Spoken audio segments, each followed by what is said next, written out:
n'est pas né de nouveau.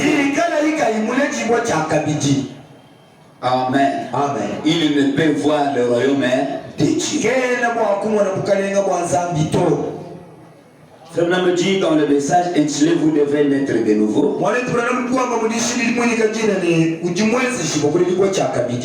Prêché le 31 décembre 1961.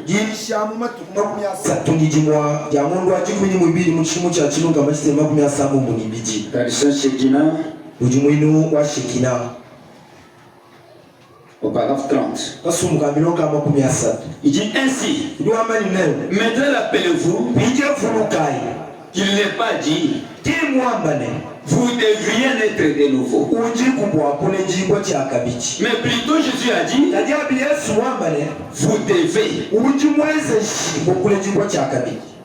Amen. Amen. Jésus n'a pas soufflé Nicodème. Il n'a pas nous pas demandé sa volonté. Mais il lui impose. Il lui oblige de naître de nouveau. Que dit Branham? Or, nous les anglophones, nous prenons ce qui signifie ces mots. Devez.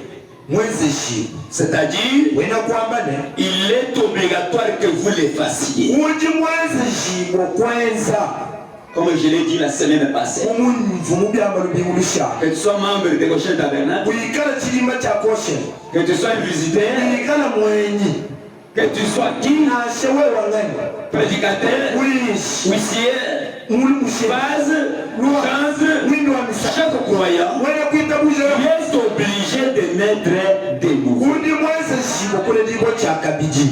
Voyez-vous, même si c'est une obligation,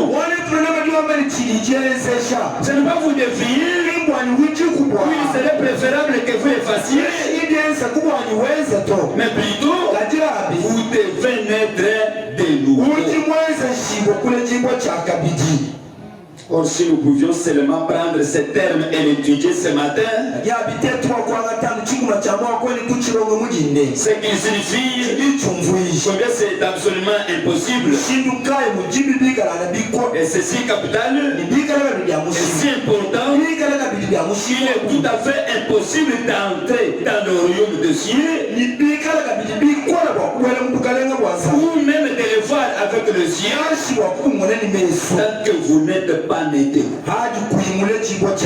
Que le Seigneur Dieu vous bénisse. Que Dieu vous bénisse. Même si nous pouvons comprendre ces mots, c'est que Jésus a parlé dans sa propre bouche. Si nous étudions ça profondément, et que vous vous sentez aussi concerné dans cette affaire, même que vous compreniez que il est impossible, même si tu fais quoi que ce soit, d'entrer dans le royaume de Dieu, pas même de les voir. Amen. Amen. C'est obligatoire et capital, mes soeurs et mes frères.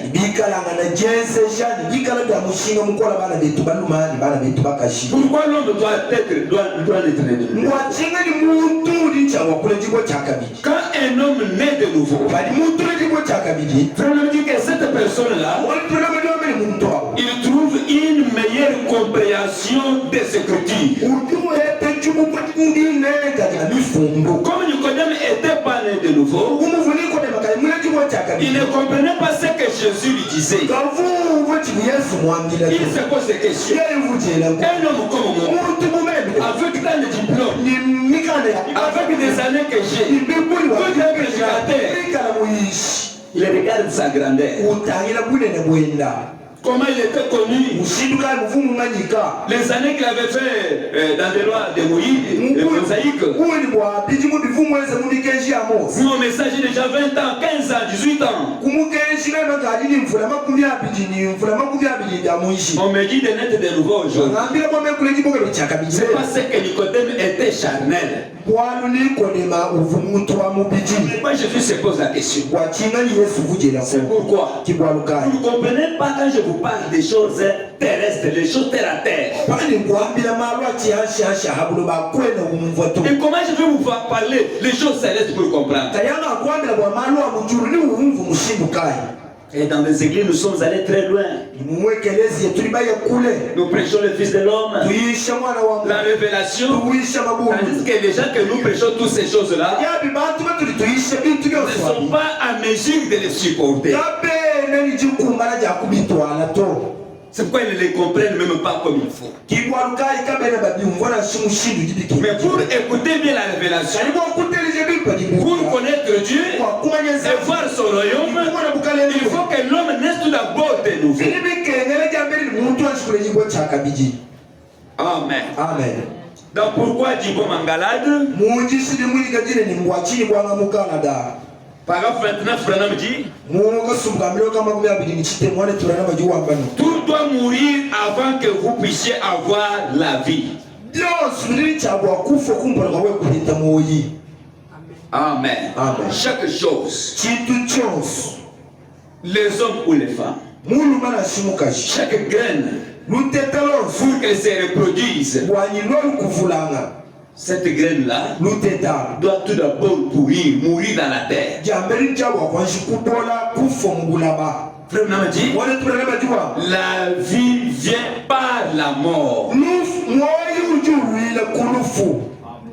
Amen. Amen. La vie vient par la mort. Même la vie éternelle que nous chantons est venue par la mort. La mort de qui? La mort de notre Seigneur Jésus-Christ. Pour que nous puissions avoir cette vie, il fallait que quelqu'un puisse mourir.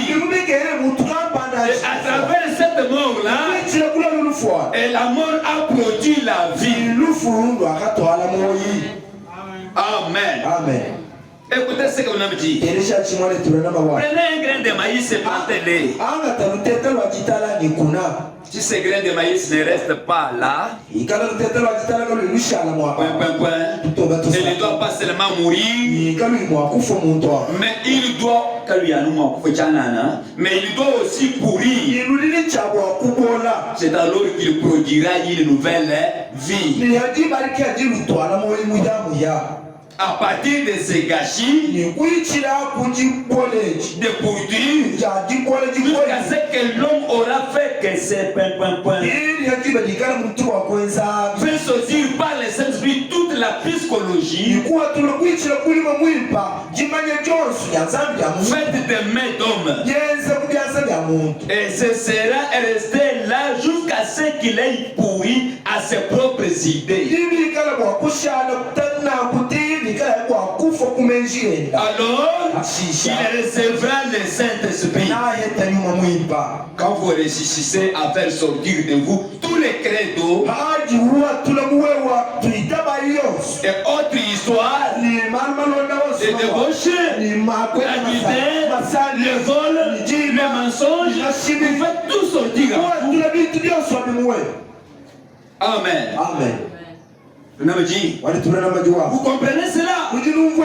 Jusqu'à ce que cela pourrisse. Alors, la nouvelle vie viendra.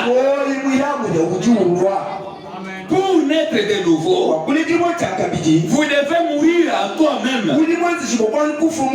Pas seulement mourir, vous pourrissez aussi. Et en vous là, une autre vie naisse. Vous devenez une nouvelle créature. Pas l'ancien Jérémie qui injuriait les gens, mais un nouveau Jérémie qui est doux. Amen. Amen. Je vous ai donné l'exemple la semaine passée avec Frère Branham. Il parlait de sa propre vie. Comment il était né avec l'esprit de Charles et Ella Branham. Le prophète nous a dit avec cet esprit-là, il était un bon lien. Il avait aussi en lui le désir de pécher. Parce qu'il était né par un homme et une femme. Et chaque homme qui est venu par le sexe, il est sujet au péché. Et Abraham a dit, même si tu ne voles pas, même si tu ne fumes pas, tu ne commets pas l'adultère, mais néanmoins, tu es venu au moyen du péché. Amen. Mais pour être agréable à Dieu, il faut avoir une nouvelle vie.